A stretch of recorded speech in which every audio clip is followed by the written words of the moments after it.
What's up, soldiers? Chris here, caribbeanpot.com.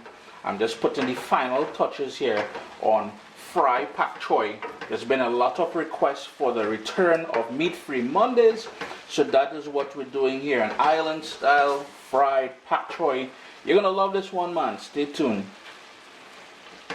What's up, soldiers? Don't forget to click subscribe. If you've already clicked subscribe, hit that bell notification thing. I want to all you missing out on the new videos, man. Come on, click.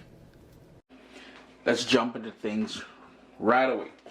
And what I've gone ahead and done is I've pulled apart all the leaves of the main stem, of the main bunch. And the reason why I want to do that is you can see there's a ton of dirt. So we've got to take each leaf individually. We're going to see this yellow spots here. We're going to take off the top of that. That's going to go into the rubbish. And then we're going to wash these really well before we chop them up. But it's important that you separate each leaf and you wash it. And what I would do is just under cool water like this. A nice little rinse. If you don't want to have the water running, I know in the Caribbean right now is dry season. We don't have an abundance of water, so you could put it in a bowl and do that. It's all washed now and drained. Now you will see those sort of specks that you're seeing there. That is not dirt. I went through each leaf individually. See, it's not coming out. That's something in the stems. So they're all washed and for the most part drained. And it's time to chop it up now. Now, usually when my mom would use Pak Choi, this is what we call Pak Choi. I know some people call it Bok Choy as well.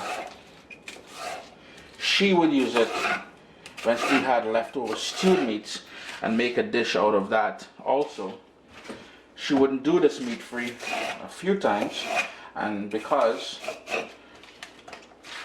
my dad liked it with salted fish.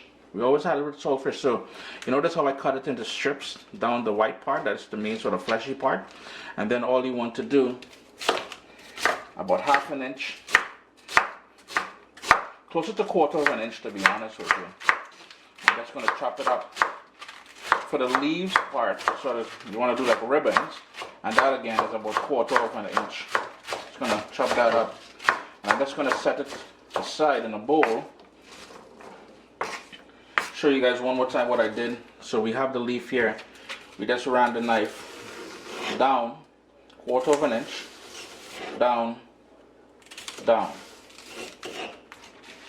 just to fan it out a bit like that. All right. You know, and as I chop this up, a couple of things comes to mind.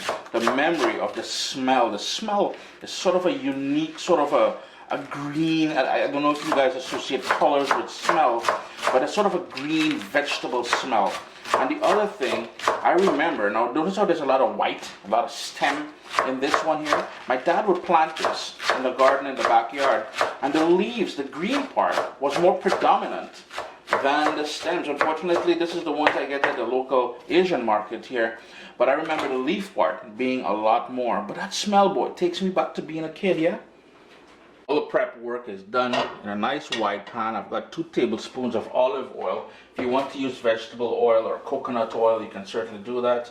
I love cooking with olive oil, a low heat. In goes a small onion that's been diced up. And I have here 3 large cloves of garlic, which has also been diced up there.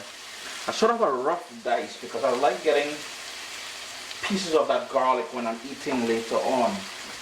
Huge fan of garlic. Just gonna move that around slightly. Low heat and let that go for about 2 to 3 minutes. But we don't want to burn the garlic, so very low heat, alright? As the garlic and the onion does its thing, we're gonna go in with some fresh ground black pepper. And I have here what we call bird pepper or bird's eye pepper or bird's eye chili. Just gonna take the stems off it. And I'm just gonna give it a little snap. If it ever snap, one, and I just want to release the beast from that. Give it another quick little stir, and let that continue going for another 45 seconds. Next up, I'm going to go in with about 1/2 teaspoon of Caribbean green seasoning. Yes, we use it in vegetarians and vegan meals as well. That's going to add a lovely flavor. Now, this is something Mommy wouldn't use in her Pak Choi, but Uncle Chris uses it because it's there and it adds a lovely flavor. I'm going to say vegans and meat-free people and vegetarians like nice food too, so why not put a green seasoning in there? For a little bit of acidity, I found some grape tomatoes in my fridge. Something again Mommy never really did, because she would make another dish with her tomatoes, but since it's there, heat's still on low, I'm adding it in here, and I know the acidity will help round out the flavor of that Pak Choi. In goes salt, and another quick mix. Let that continue on that low heat for another 2 to 3 minutes, just to soften up that tomatoes a bit. At this point now, you notice the tomato is starting to collapse, starting to melt away, and we've achieved what we wanted to. So we're going to crank up the heat to medium, and here's where we're going to start adding all that Pak Choi. It will seem like a lot, but it will will down. Actually, it will will down dramatically. So don't fret too much. If you wanted to put the lid on the pot to help it steam and come down a bit, that would probably be a good idea as well. We will taste it for salt later and adjust it a little bit more. But for now,